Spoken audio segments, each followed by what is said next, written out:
Naked Nick Nick and welcome to today's podcast where I am joined by, yet again, another amazing friend of mine. Hope you enjoy this podcast and remember, always live your fullest lives. So, hello everyone and welcome to Naked Nick Nick's podcast where I am joined by my amazing friends, and today I have the pleasure of introducing you to the lovely Andrew Paddison. So Andrew, hi, welcome to our podcast today. Morning, How are you Nick. doing? I'm well, thank you. Yourself? Yes, I'm very well, thank you. Very well. Just got back from the Dales, so I'm nice and achy from my legs cycling. But yes, but that was, and I was blessed with the nice weather as well, which is always good. You certainly have been blessed this week. Yeah. So thank you so much for joining us today. It means a lot that you've agreed to come on the podcast. I think first and foremost, we met on Twitter, didn't we? We did, yes, like a lot of people do, but yes, tweeting away, and then you see someone with a similar likeness and you kind of press friends, and yes, they're friends as well, so yes. Yeah, no, I was really touched actually, because I'd only just recently got onto Twitter when we friend. Do you friend each other on Twitter? Follow each other? Follow, yeah. Yes, yeah. As my kids say, I'm a boomer. So I actually don't know what I'm talking about when it comes to social media. But yeah, no, when we followed each other, I just started on Twitter and everyone was like, you need to start tweeting, you need to get on Twitter. And I'm like, oh, I'm not sure. And then actually you were one of the first people I connected with. And what can I say? You'd sent me your Life Without Limits video to start with. Yeah. And I watched it with great pleasure, especially when I think I was on the turbo trainer at the time. You gave me it as an option to watch.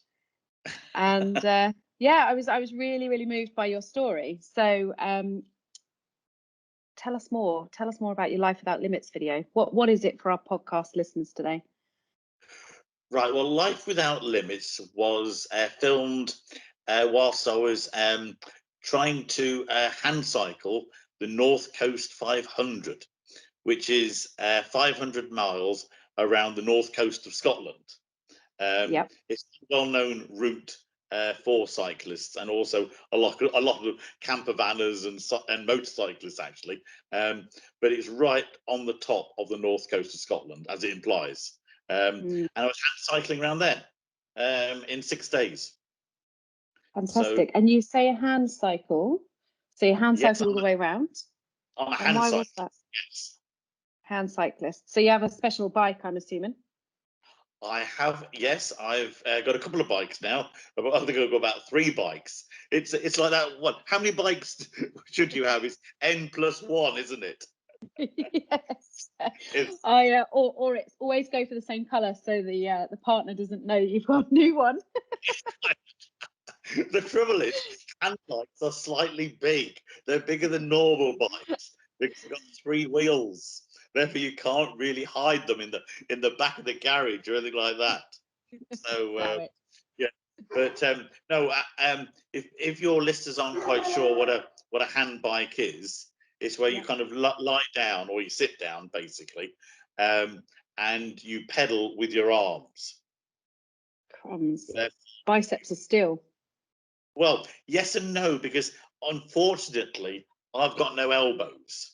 Therefore, I make it doubly difficult for myself in the sense that majority of hand cyclists are kind of paralyzed from the waist down, or they've had a spinal injury or something of that nature, or maybe an amputation, but they've still got the use of their elbows. Therefore, they're lying quite prone and they're looking more upright, and they're kind of using their elbows and their shoulders as their lever. Whereas I don't kind of operate like that. I'm more of a rocking motion because I've got no elbows. Therefore, my strength, I suppose, comes from my core and my back muscles. Therefore, that's how I'm rocking backwards and forwards. So if you think you're rocking backwards and forwards and you're pulling the actual crank towards you to actually propel the hand bike. Right, so rather than doing this, you're physically moving back and forth like that. A bit more rowing motion, I'd say. Yeah. Well, it is a rowing motion, yeah. Very much. Yes. So you have these bikes specially made for you, is that right? You can get them off the shelf, i.e. standard ones, which I've had 2 of, but I've actually, my last bike, which I did the North Coast 500 on, I've had that customised. And that's a Danish make called Walternus. Walternus. So was it imported in? Yes, it's we kind of did all of it online, therefore to take all the measurements and everything like that.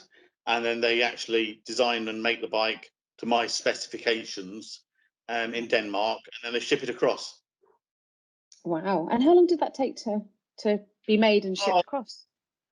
Oh, I don't know how long it took, but in total, it's about 3 months in all to actually build and to actually ship across. Did you get to choose the colours? Do I get what? Did you get to choose the colours? I mean, come on, I'm a girl. I'm all about the colours. It's blue. Yes, I chose a metallic kind of blue. Yes. Yes. You can choose everything on it. Yes.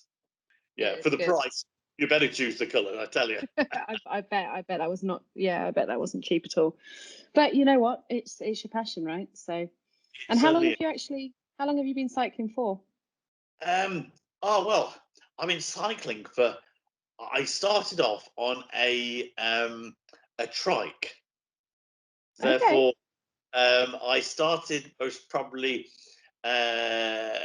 I don't know, about 4 or 5, I suppose, on a little trike, and then I advanced onto an adult trike when I was about 13, 14. And because I've only got one leg. I was about to say you're one-legged man, aren't you? So how did that work? Well, that worked on the sense that it was just one gear, one fixed gear. There was no, and my father made a stanchion for my right leg, which was the official leg. Therefore, that just kind of sat on a metal kind of stanchion, and then it was a fixed pedal for my left leg. Therefore, I just biked on the trike with my left leg. Got you. And I used to go all over the place on that. So really? Yeah. Whereabouts in the world did you grow up, Andrew? That was I was born in Lincolnshire. Okay, so fairly country based then. We were right on the edge. It's right on the Lincolnshire Wolds and the Fens. Therefore, you could cycle on the flat into the Fens, or you could cycle into the hilly kind of woldy bit, basically. But I did that all with one leg and one fixed gear. Oh, respect to you. I moan about having 2 legs and having to climb hills. So that's when I started, and I absolutely loved cycling then. But then when you actually pass your driving test and the bike kind of gets ditched because you can go far further than on a trike. So that got ditched, and obviously university and all that, then life kind of takes over. And then back in, I took early retirement from my main job about 7 years ago. And then 6 years ago, I kind of decided, right, I need to take up a few more hobbies. So, and I wanted to get back into cycling. And I looked at a trike, but the trike was not that great. So I decided to go on, try a hand cycle. So because the reason why I couldn't go on a trike was because I've had a knee op and a hip hop in the meantime. Right. Therefore, it wasn't ideal for both. Therefore, so the lesser of 2 evils, really. So I thought, hand cycling, let's give that a go. Fantastic. Why not? And I loved it. Absolutely loved it. Yeah. And so walking. So 6 years ago, obviously, you decide that you're now going to get back on a bike, but essentially you're transitioning as to the kind of muscle groups that you're using. Yeah. How did that go from a development perspective, from building your muscles up? Did you have to do it quite slowly, quite gradually? Did you get a coach? No.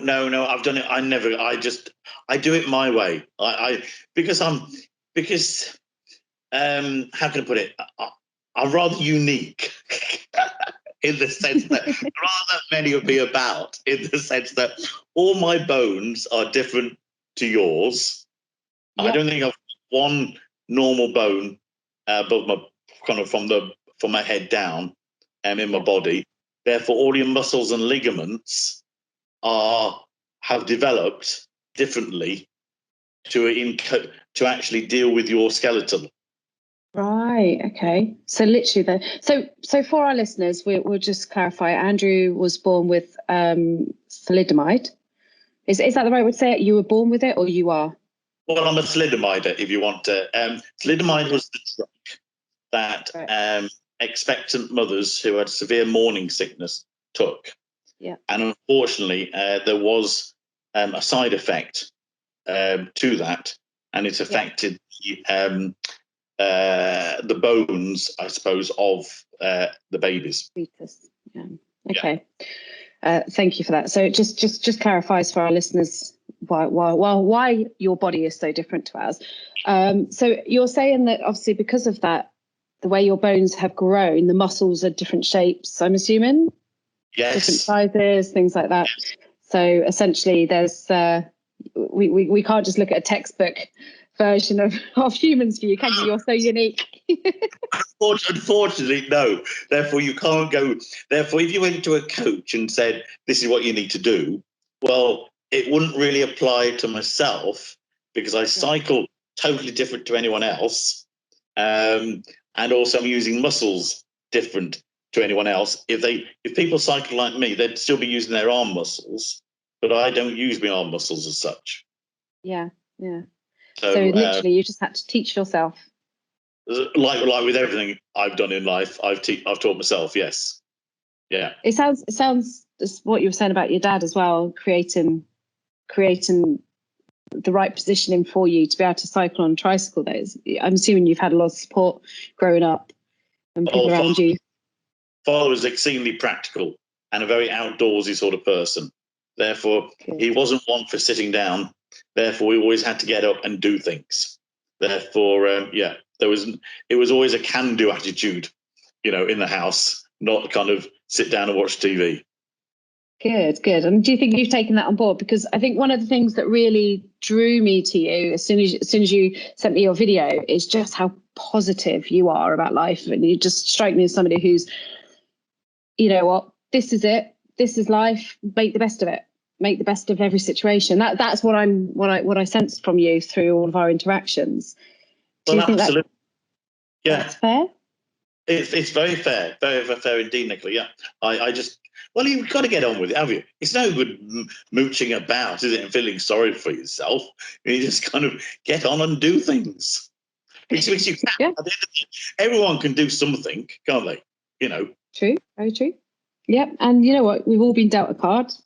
Just have to play the best hand. Correct. There you go. Put that on a postcard somewhere. There's a business model right there for us, Andrew. Yeah. And I would say you could do it, but you may not be able to do it the correct way, the professional way, or what other people think, but as long as you do it your way and you get enjoyment out of it, then that's good, isn't it? It is, yeah. But equally, why is something a correct way anyway? It's it's a correct way based on somebody's opinion or their research or decision saying that's correct. It doesn't necessarily mean it's correct for everyone. No, absolutely. Yeah. So now I've always kind of, I don't know, broken down barriers, I suppose. I never see anything as an obstacle. There's always a way around. Good. And that's I love that attitude. I wish I could apply that to myself all the time. I can't. I think sometimes I go, oh, I can't do it. I was like that when I was trying to do Winnett's Pass last week. I'm like, I can't do that hill. Screw it. I'll get a taxi. But no, it's certainly nice to have that kind of approach to things. Yes. I have a question for you. You were your Life Without Limits. Obviously, you mentioned you're doing your 500 miles over 6 days, and I really want to get onto Route 500 with you in a moment because Scotland Highlands is the most beautiful place in the world for me. I've never been to a country that's evoked so much emotion more than that place. So I'd love to speak to you more about that. And I'm kindly envious of watching your video. I'm jealous, but in a positive way. But you were raising money as part of that Life Without Limits for safe lives. Is that Correct. right? That's right. Yeah. Tell us more about that. I'm curious. Why it was for Save Lives? Well, Yeah. So, what is Save Lives? Well, Save Lives is a charity that deals with domestic violence. Okay. And I was listening one day to the Emma Barnett show on Radio 5, and she interviewed a grandmother who had raised her grandchildren due to her daughter being murdered following domestic violence. And I was absolutely touched for half an hour by this interview. And to such an extent that I thought, right, I'm going to delve more into this. And when I looked at it, and also due to the first lockdown with COVID, I thought, well, people are absolutely trapped here. If they're in an abusive relationship, they've got nowhere to go. And I thought, well, charities are struggling at the moment, and especially after COVID, because there's no marathons being run for charity. People are finding it difficult to raise funds. Therefore, I looked at a number of charities, and Save Lives was one that was mentioned regarding domestic violence. So I decided, I contacted them and said, look, I'm doing this challenge and I would like to actually raise money for a charity. Would you mind if I raise money for you? Because I've got no connection with domestic violence, I hasten to add, but it touched me and they were more than welcome. And they said, yeah, we'd love you to raise money for us. So that's the reason why I decided to raise money for Save Lives. Yeah, that's lovely. No, I was very curious as to know, and also I'm glad that the way you speak about it is domestic abuse on people rather than specifically focusing on one gender. Just because I personally think that there needs to be more awareness as well for domestic abuse towards men as well as females. I think, that there's a lot of assumption that it's one way, and it really isn't. I used to have a work colleague who was working for a similar charity, and I have forgotten the charity name through this conversation, but he was focusing on domestic abuse to men because it was understated about how much domestic abuse happened to men as well, and men have this perception where they want to kind of just go, oh well, I'm stronger than a female, it doesn't matter, but actually it does matter. Domestic abuse is not okay under any blanket for anyone, and it's nice to raise those awarenesses, I think. So it was a nice charity I thought you chose. Thank you. Yeah, well, I'm very pleased I did it for them. Yeah, good. So Scotland, Route 500. Tell me everything about it, please. Well, you start off in Inverness. If you're going to do the route properly, start in Inverness Castle with a bike, and you cycle from there, kind of southwest to get across to the west coast. And that's supposed to be the nice, easy day of about 65, 70 miles. Not flat, as you can imagine, Scotland isn't flat, but flattish, so to speak, for Scotland. And that was a nice, gentle day, but it didn't turn out to be a nice, gentle day. It was the most horrific conditions you could have cycled in, directly into about, I would say the wind was gusting to about 30 miles an hour, directly into, with driving rain. It's the worst conditions I've ever cycled in. And we had that for the whole day.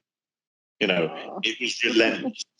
Absolutely relentless. You were absolutely, it don't matter how waterproof a waterproof is. It is, I had waterproof garments on, and I still was soaked to the skin. Oh, you poor thing. When was this? Which month? This was September, the first week in September. Okay. Because we had to squeeze in just before Scotland went down into another kind of phased lockdown. I see. Just did it before you couldn't do it, basically. Got you. Yeah. Okay, so it was now or never. It was. And your first easy day was not easy because you're soaked through. Absolutely, it was absolutely yeah. And then the next 5 days are the kind of the tough days, but 4 days are really tough because there's a lot of climbing involved. Because you're basically doing how can I explain it? They're not really long climbs as such, but they're big rollers. You're following the coast, therefore you're going up. You're doing like 15. You're doing gradients of 10 to 15% sort of thing up for about half a mile, and then you whiz down the other side and then back up again, basically. Yeah. Rolling hills all the way. Absolutely. And of course, it's all on the coast, therefore it's quite narrow, the lanes are. Therefore, you can't get much speed on the way down to compensate for the up because they're normally a bit twisty. Yes, yeah. You've always got a bend at the bottom, so to speak. So that's if cyclists kind of look at a profile and you see a shark's teeth, that's how it actually the profile was for about 3 days. Oh wow! Yeah. Wow! 90 miles to 100 miles a day. And those 90, 100 miles a day, how long are they taking you? What time are you setting off? Are you stopping often? At 8 o'clock in the morning, and then we're getting in about 6 o'clock at night. Right, so it's full-on day cycling. It's full-on day cycling, yeah. And we normally try to take maybe an hour for lunch just to kind of recuperate, really, and get a lot of carbs inside you again, to kind of and a bit of warmth. So we always found a cafe that was open to actually have a pasta or something like that. Yes, refuel. Yeah. And you're saying who went with you? All right. Well, I have to do it with a team because I physically this is one of the most frustrating things about me hand cycling is that I physically cannot get on and off the bike myself. Because when again the majority of people who hand cycle can lever themselves with their arms on and off the bike, therefore they can slide off and on, but my arms are short, therefore I can't touch the ground with my arms to lever myself higher them out of the bike. I just physically can't do it. And I would try if I could, but I just cannot do it. Therefore, I've always got to have someone with me who physically lifts me out of the bike and then drops me back into the bike. Got you. Okay. So I've always got to cycle with someone.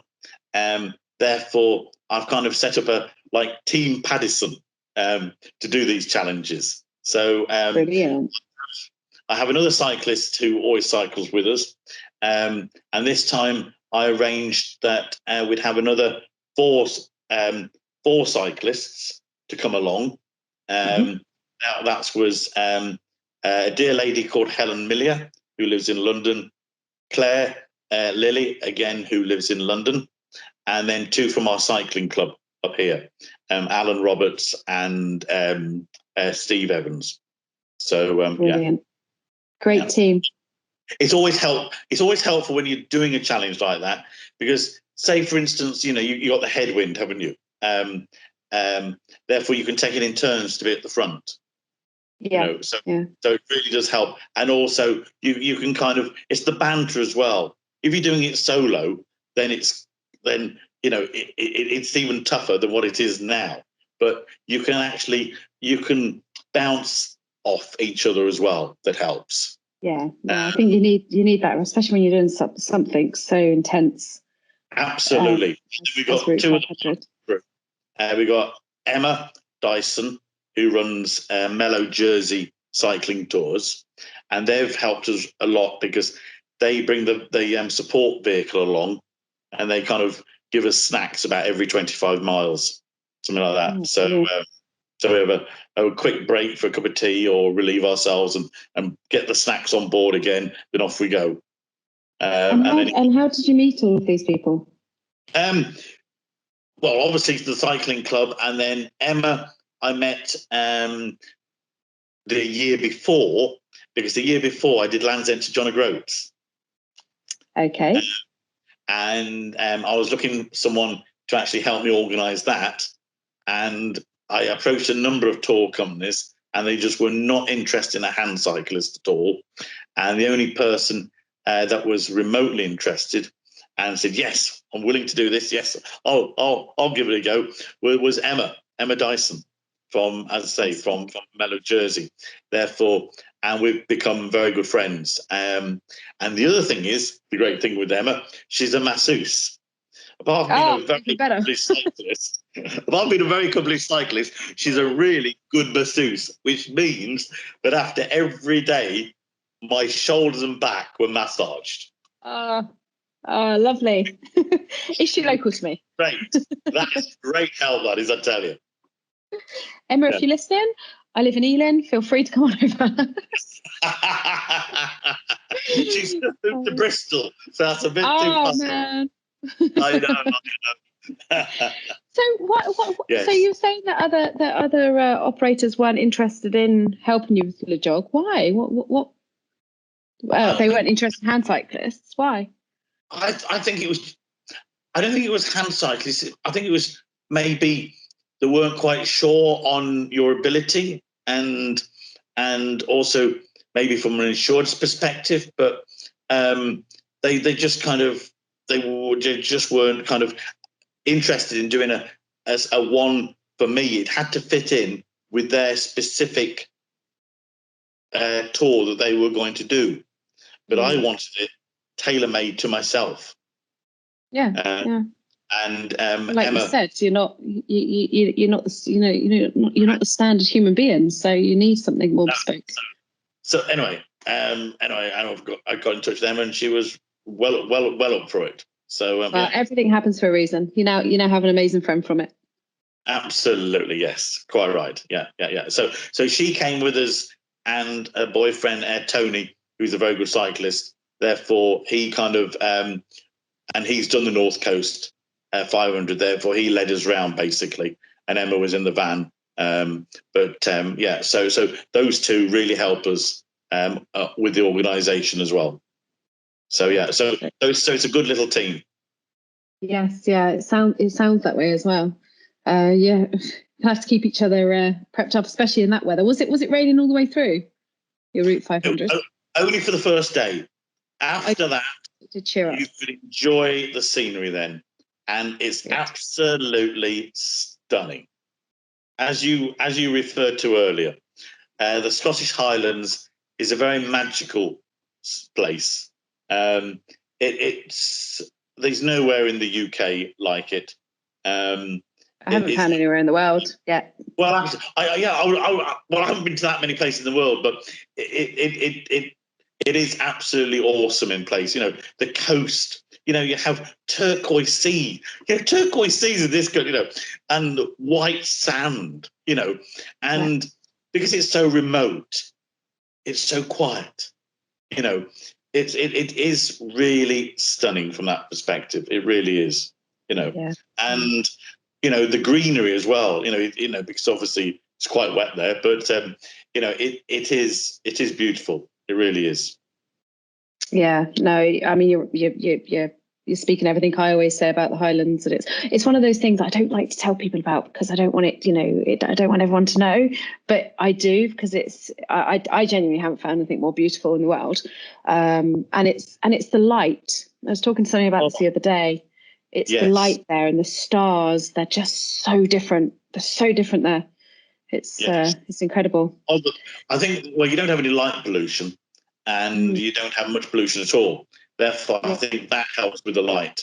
And there is some curvature as well. It is everything. It really is. Yeah, I agree with you. You know, when they say you got that golden hour, isn't it, or something like between dusk and sunset, basically. And that's just beautiful. So beautiful, isn't it? It really is. Yeah, it is. It is stunning, and like you say, you can go from the east to the west, and there's just so much difference between the landscape. You've got turquoise, Yes. you've got turquoise oceans, you've got roaring oceans, really big vigorous waves, and you've got beautiful forests. I always thought I was in something out of the Lord of the Rings on that one, bit of Jon Snow style. It is absolutely no. I totally agree with you. It is absolutely, and there is a lot of contrast between the west and the east. Yes, and the cycling in the east is slightly easier than the west. No, it is gorgeous. It really is. Yeah, I'd go up there anytime, really.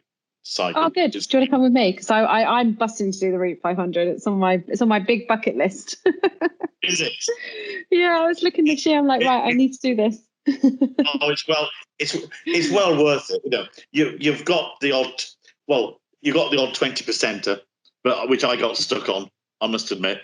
Therefore, I just need a helping push. But 20%, that's tough anyway, isn't it? Oh yeah. So how you needed a helping push? What was a helping push for you? What does it look like for a hand cyclist? Someone getting off the support van and just blocking the road because this is where you got the single track, and they just kind of the bank, and I managed to get halfway up, and then you just kind of grind to a halt. You can't kind of get the crank round anymore. And then in this instance, it was Tony in the van, and Tony's about 6'6". Therefore, his long arms and legs just kind of gave me a push for about 20 yards. And then I got once it flattened out a bit more, to about 15, I could get the crank round again. But what I do have, because without the levers, you see, with my elbows, I lose a lot of power. Therefore, I've retrofitted onto the bike, and it's still stored. I've retrofitted what is known as I don't want to get too complicated here, but a torque sensor electric motor. Okay. Right. So it's not a pedal assist, which majority of e-bikes these days are pedal assist, whereas you turn the crank and then the bike just kind of, if you keep turning the crank, the motor will engage, won't it? And it will keep engaging at a certain ratio at that kind of, whether you have on power 1, 2, or 3, it'll keep going. Therefore, it can tackle 20%, 25%, can't it? An e-bike. Yeah, whereas mine doesn't do that, because I wanted something that meant I've still got to put the effort in to get up a hill. I didn't want to kind of, I'm not saying cheat, but I wanted press the on button. to work. Yeah. I wanted to kind of make sure I'm doing as much work as possible. Therefore, I can't push a button that just kind of glides you up a hill. I've got to work. And there's a certain incline that I've found that I physically cannot do. And that's like, if I hit 18 to 20% for too long, then I just kind of, I can't get enough power, even for the motor, to engage. Therefore, I get... Yeah. I assume it's a heavy bike as well in comparison to normal bikes. To normal bikes, yes, but for a hand bike, no. I don't ask me the weight, but it's one person can easily lift the bike. Right. Okay. Yeah. It doesn't take two to lift it. One person can just lift it up. Yeah. Oh, okay. Yeah. So it's so obviously at that point of getting to that 18, 20%, nothing can help except good old human horsepower. Yes, because again, with a hand bike, the cranks are parallel. They're not opposite. Like on a pedal bike, they're opposite, aren't they? Therefore, you've got 180 to go, haven't you? Whereas on a hand bike, they're parallel. Therefore, you've got a 360 motion. I see. So you can't really kind of get that motion going, can you? You have to. Both. That's it. Yes. Yeah. I understand that. That's why steep hills are really tricky on a hand bike. Yeah. Well, yes. I was about to say they're hard on a normal bike, but I get your point now, where it's at least you can get one leg round and kind of try and pull the other one round. You've got that kind of this swimmy motion, haven't you, rather than this. Yes. Yeah, makes sense. And you got cleats as well, haven't you, as well? Yeah. Or if you're anything like me, you get some poor stranger to help you. I tell you a story. I know the podcast about you, but it's quite relevant. But I did win its pass this week. I'm not sure if you're following my Strava, but Yes. I was in the Dales, did win its pass, and when for people listening, that's I think it's a kilometre of 20+%. It was a bit of a bonkers hill. And I basically did that kind of, I think I swerved a little bit and a car came and I kind of clipped out, and when you're like, no, I can't clip out on this hill. And this old couple, and if they're listening to this, then thank you again. But this old couple kind of, oh, come on, love, you've done so well. And I said, oh, can you give me a push, please? And the man comes along and he goes, all right then. So he holds onto my saddle, and obviously, I've kind of got that leg round and I'm pulling the other one round. And as I do, I sit down on his hands and he goes, oh, I touched your bottom. I'm so sorry. I touched your bottom. And his wife was howling on the side. And obviously I'm then going, thank you. Bye. Back up the hill. But this old man, he was like, I'm so sorry. I didn't mean to use that on my hands. I'm like, oh God, I probably would have hurt his fingers. So at least you don't have to deal with that. Oh dear. So I mentioned, so you've obviously done Route 500, you've done the jog. What's next for you? What's next for us is this year, hopefully, and I say hopefully because obviously it's COVID dependent, and that's the real frustrating thing is COVID, isn't it? Because it's very difficult to plan, isn't it? It is.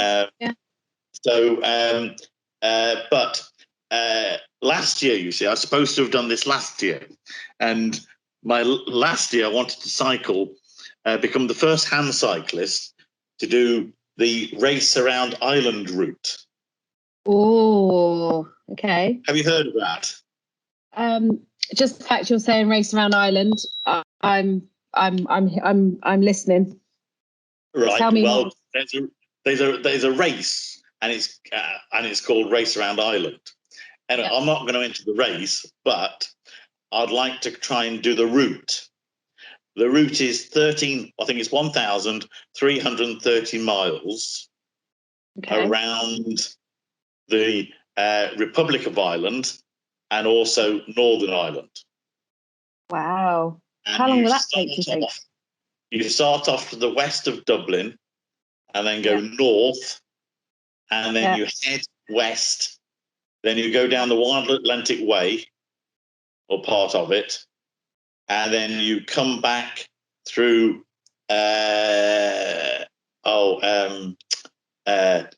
down south, and then back up through the Wicklow Mountains. Wow.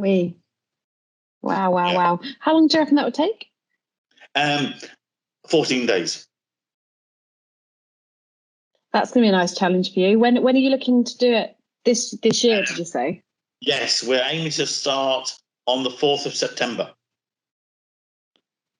All being well. So you're going to have to obviously train for that, I'm assuming. Yes, I've been training. Up until 2 weeks ago, I've been training really hard for that. But I'm having to take a 4-week period off because I'm having cataracts operation in both eyes. Oh, okay. Therefore, 2 weeks ago, I had my cataracts done in the right. And then on Wednesday, I'm having my left eye done. Right. And then you have to have another 2 weeks recovery. Therefore, I've got another 2. Yeah, I can't do it. I physically cannot, which is driving me nuts because I can't do anything whatsoever. I can't even go on my indoor trainer, which I've got a bike set up downstairs for an indoor training. I'm also into Pilates. I do Pilates twice a week. I can't do that either. So I just got to sit and behave myself for 4 weeks, which is so frustrating because the weather has been, since I've stopped cycling, the weather has turned and it's beautiful. Well, there's a rule then. You're just not allowed to cycle anymore because clearly you're having a good impact on the weather for us. Absolutely. It's all about me. That's what my mate said. Don't come back. So yes. So after the op, if the op goes all right, then I've got myself another kind of like 2 months to get myself fit for Ireland. Oh, well, I feel your pain. I actually have a name for it. You know, where people talk about being hangry because you're hungry and it makes you angry. I've got this expression called gangry. It's Right. gym angry. So if I don't do exercise, I get very pent up and angry. So I'm suggesting that maybe you're gangry at the moment. Yes, a couple of friends have popped round, and as I say, one of my mates have just popped round on his bike, which is even more frustrating, isn't it? You know, the fact that I know. And then the lady who I do Pilates with, she's had a coffee this morning with me, again, can't even do Pilates, which I've got in, which is brilliant, by the way. Pilates. Do you do Pilates? No. Right. You know what? I've had this conversation with so many people, and I wish that I could do yoga, and I wish I could do Pilates, and I've tried several times, but I just I find it too slow. I find it too. I'm quite fit. Well, I'm quite fidgety as a person, and things like that. Just I don't know. I'm just no. Oh, you haven't got the right instructor then. You haven't got the right instructor for Pilates. I've been told that before. Seriously. I like things that kind of go and kind of, you can, not kind of, all this kind of, but Pilates for an hour, I'm absolutely shattered at the end of an hour session with my Pilates teacher. Yeah, she's brilliant, absolutely brilliant. I do it without my leg on, therefore, and she's been great because I'm so totally different for anyone else she's taught. Therefore, she's learning different things as well, about how to modify her class or kind of the Pilates to suit me. Yeah, that's cool. Actually, it's a nice, it's a nice mission for her as well to kind of think. Actually, I can help somebody that's autonomically different. Yes. So I change it around. For core strength, it's brilliant. Yeah, and obviously for you, you definitely need that for your bikes. Yes. Yeah. So and how long have you been doing the Pilates for your shoulders, the whole lot. We even got onto these doing these sliders now with little discs on the floor that just are like on an ice skating rink. But you've got to do all the exercises, balancing, doing all that. But it's so hard because if you haven't got the muscle or the strength at that time, then you can't hold it. You just go. Yeah. So I can imagine actually. Nicola, you need the right person. All right. You know what it is? It's the same as my dancing. I can't dance for toffee, and I'm not coordinated. So when people kind of go right, I don't know my right from left. I'm like, go left, okay. Yeah, I'm not the best at that. I'm not the best at that either. I like the idea of wax on, wax off, though. I think I'd be like, let's do this wax on, wax off scenario. That's good though. And how often do you do Pilates? Twice a week. Twice a week. Yeah. So getting your core strength all ready. Oh, yes, it's good, but I can't even do that at the moment. You see, because of you're not allowed to move your eye or head too much. So from Wednesday you've got 2 weeks, and then you can get back into it all, back to training, getting ready for September. Correct. Absolutely. Yes. Yeah. And are you obviously going to be raising money for the same charity? No. When I did Land's End to John O'Groats, I did it for cancer charities. Mm-hmm. Because my family were going through, they all had cancer, basically. Therefore, I wanted to give something back for cancer research. So we did 3 cancer charities for Land's End to John O'Groats. Mm-hmm. I say it was Save Lives for, which we raised I think 7,500 so far for Save Lives. We raised 27 for Land's End to John O'Groats. But this time, because we're doing it in Ireland, I've been in touch with a mental health charity in Ireland. Called Peter House. Because I think it's because we're doing it there, I think it would be nice to give something back to Ireland. Therefore, I've contacted Peter House in Ireland, to see whether they would be willing. And they're very welcoming and would like to help us and promote it. So yes, so I'm going to do it for a mental health charity. Good for you. Good for you. I've got so much admiration for you. I think it's fantastic. It's a pleasure to meet somebody with so much ambition and drive, and and dedication to that sport. It's really lovely to see, Andrew. Oh, well, thank you indeed. Well, it's just something I enjoy doing it, and why not try and put something back as well? Trying to raise money as well for charities. Who would need money at this time. Absolutely, and obviously, you're spot on with COVID and everything. People have had to also restrict their own finances, so people haven't donated as much, to charities. So they are at this time suffering more. So if anyone's listening and they can obviously donate to some of these charities, then do dig deep and sponsor people like Andrew out there anyway, because obviously we all need to do our little bit. Andrew's doing his quite big bit, I would say. But lovely. Well, thank you so much for joining us today on today's podcast. And for the listeners, I hope that you've really enjoyed this. I'm going to put all of the links of Andrew's journeys, including his Life Without Limits videos, in our podcast notes. So if you do, please do have a watch of those, because I'm pretty sure that you'll be as moved as what I was when I watched them. And I wish you all the best for hopefully Ireland, if not Middle Scotland, in September, Andrew. Well, thank you, Nicola, and thank you for having me on your podcast. It's been very kind. No worries. I look forward to watching your journey.